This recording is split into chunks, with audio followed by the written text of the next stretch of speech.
Assalamualaikum and a very good morning. I wish to all the audience here who are patient to watch our presentation. Okay, before that, I'm going to introduce ourselves. There's me, Muhammad Azam, as the speaker number 1, and Muhammad Aiman Benjoni as the speaker number 2 are going to present all of you guys about something that are beneficial to you guys, to all of you. Okay, before that, I ask you, what is GST? Do anyone here know what is GST? Someone? No?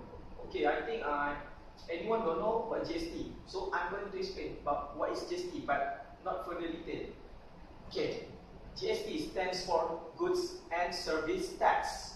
Okay, unlike the existing sales tax and service tax, GST is generally charged on the consumption of goods and services at every stage of the supply chain, with the tax burden ultimately borne by the end consumer, that is us, consumer. So, according to the recent statistics from the Malaysian Department of Insolvency, an average of 1,812 people are declared bankrupt per month last year, with an 11% rise in the average number of monthly bankruptcies from 2012 to 2013. Do you, all of you here, want to go bankrupt? No, right? No, right? Okay. So we are going to help all of you guys how to prevent you guys from being bankruptcies or going poor. So what we are going to tell you about how to manage your finance. Okay. First, reduce your expense. But how? How to reduce your expenses? Okay. First, you make a list to plan your budget. How to plan your budget? You check all of your expenses on any given month. Okay, and then you collect all the receipts, you jot down what you already spent, and then what you have left at the end of the month, and then after that you take stock of what you actually spend. You make your monthly expense, you make a list for your monthly expense, and then you and then you categorize all your expense and make a list, just a simple list like this one here, just gas, emergency medical like $200 like that. Not just a simple one. You don't have to make until small details. Okay, and then it's time to write down the actual budget. Write down the actual budget. It's time to you budget out how much you want to allocate your money into each category, like the savings, like gas, dining out, groceries, so that you can save more. By doing this listing, it will help you to understand more where your money go, where your money flow, is it wasted or not. Okay, and then reduce all your unnecessary things. For example, immediately remove your unnecessary routine purchases. Okay, like when you go to classes or your work, when you go to work, do you have to buy a cup of coffee or even snacks or 3 cans of sodas a day that you buy from the vending machine that usually cost you around 1.50 cents each? You can greatly reduce all the costs by making all of those things by yourself at home.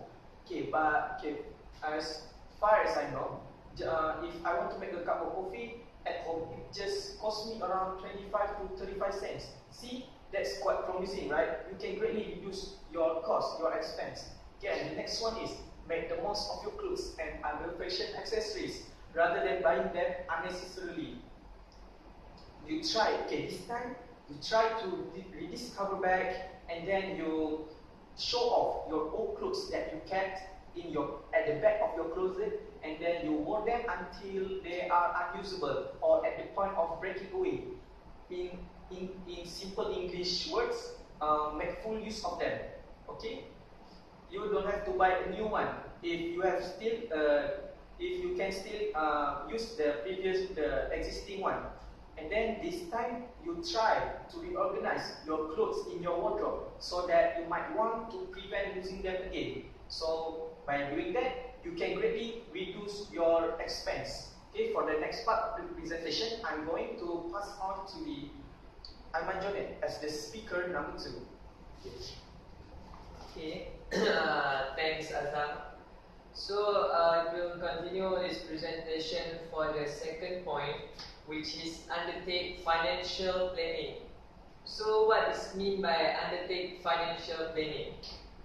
So from this point, we can say that we must set a goal on something you want and need.